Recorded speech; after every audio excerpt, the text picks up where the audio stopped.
Jace Denman for Flag Family Media. I'm here with head coach Steve Laqua of your MSUM Dragon football team. Coach, big win, literally and figuratively, last week in Marshall, Minnesota. You guys got off to a great start and obviously had to adjust a little bit to that offensive Southwest, but overall, you guys contained them, didn't allow them in the end zone at all last week. What were the keys to that game last week? Well, I think you mentioned it. We started a lot better than we did the week before, and that certainly was important.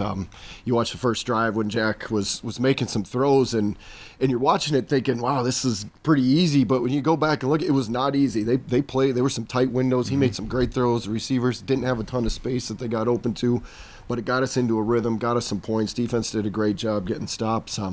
Especially had a chance after we didn't score down there at 20-13. They could have cut it to 20-10, but we got a big stop. And then I think once it got to that point, I think our guys kind of got in a rhythm and kind of the tide took over. Yeah, I mean, I would say that offensively, especially in that first half when all the starters are out there, as close to perfect as you can get. But obviously, as someone that's seen this team play, obviously I kind of, after a lot of conversations with you, the other coaching staff, you're kind of like, well, there's a few things that could have been a little bit better. Obviously, you allowed some yardage to defensemen in those first couple drives, feeling them out.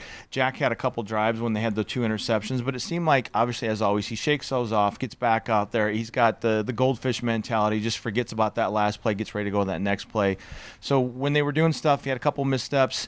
Did you guys want to call anything different, or what got you back into the rhythm to get it 20, 27, 34 before the half? Yeah, well, some is just being able to be resilient through the ups and downs, which Jack and the team were. You make mistakes, those are okay. You just got to learn from them and move on. And so we didn't change a lot of things. We just made a couple more plays. Gavin busted one that was a big one, and we got that going for us. Defensively was holding up solid, so that on offense always helps the guys loosen up, feel a little bit more comfortable to say, you know what, even if we don't get it done, the defense has got it taken care of.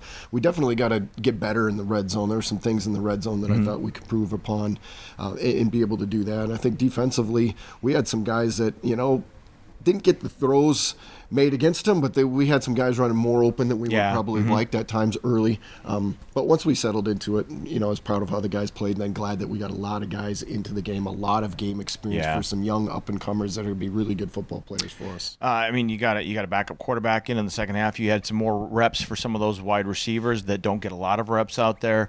But the thing that just not really – I guess to some extent it did catch me off guard, and I know it caught Southwest off guard. Obviously, the use of Gavin Lill.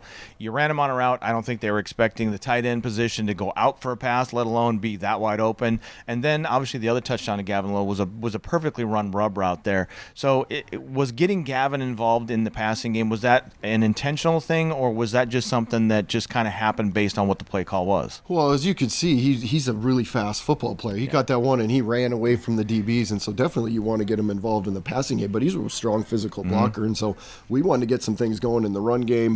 We had run a couple plays with him, run plays in, and then I think it was play 3 that he got loose and busted, and so we're trying to use both of them in there. He's a multi-faceted player that hasn't had a lot of experience at tight end. Was a running back in high school. He's a wide receiver last year for us, transitioned to tight end, and so he's still learning the game, and so we just wanted to bring that package of our offense along, and however it is, run or pass, didn't matter. He got some good reps and he got better.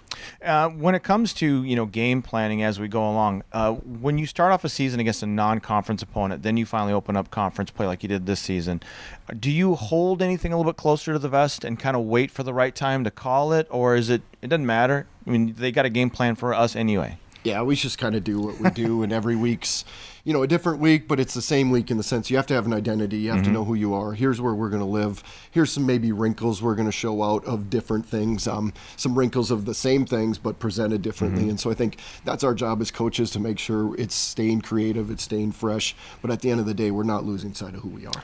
When you go from game 1 to game 2, a lot of times that's the biggest jump in how the team will play from week to week. After 2 weeks, do you feel you've got most of the kinks worked out and you're ready for a tough Winona State game this weekend? Well, I think we'll find out soon enough. I think we've played solid. Certainly, we improved from week 1 to week 2. I think it's really important. We're going to be playing a high-level opponent this week, and so we're going to have to play a lot better this week than we did last week. And so I think our guys are ready for that. I think they understand. We went down there last year and got embarrassed, got beat pretty bad, 33-6, whatever, and that taste is still in the mouth. And so there's some guys that want to make sure that we have a chance to be able to play a lot better football than we did last time. couple players I want to mention. Obviously, we mentioned Gavin Lill. Obviously, Jack Strand, over 1,000 career completions, over 10,000 yards. Obviously, we know that. But to me, standing out, obviously, last week, Adam Kallenbach, Carter Bierencott, a couple guys that were gone for all of last season. They're back this year, and they both had games where they really showed out. What's it say about the player like those two, their resilience? We talked about Kenan Stowers the week before. You've got players on this team that continue to want to be around this program, work through adversity, and then they come out on the other side and they've made big plays and big contributions to your team. We got great kids in this program, and if you're going to have a gritty program that's resilient, you can't do it unless you have gritty and resilient kids that come from gritty and resilient families. And so we're lucky every day to be able to coach those guys that they don't give up. They got to find a way attitude. They know that nothing's ever given to them easy. They got to go out and they got to earn it and work for it. And so when you're around those guys every single day, it's such a joy to be around. And then you're so proud of them when they get the opportunity where the light shines on them and they make the place. And then they're the first ones to bring other people into the spotlight and say, hey, thanks for helping me get there. And so I couldn't be more proud of these guys. This weekend, Winona State, as I mentioned, they got a tough victory at home against Bemidji last week. Obviously, other than starting fast or limiting turnovers, kind of maybe some of the cliche answers, what are the keys to victory against the Warriors this weekend? Well, I think we got to do what we do. We got to make sure that, they're going to try and set the tone and the pace of how they play, and they did last year. Really good job. We got to be able to try and control the pace and the tempo and the tone of the game. We can't control necessarily what they're doing and calling, but we can control how well we're executing, what our energy is, and so we've got to make sure that that's good.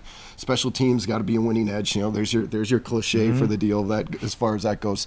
Turnovers are going to be key because I think the possessions are going to be limited. It's going to be a shortened type game, and so if you're turning the ball over, you're going to be in trouble. All right. Well, best of luck this weekend, Coach. James and I will be there for all the coverage on AM 1100 and 92.3 FM The Flag. So best of luck. We'll see you then. Sounds great. Thanks. All right. This is Jason alongside head coach Steve Laqua of your MSUM Dragons. We'll talk to you soon.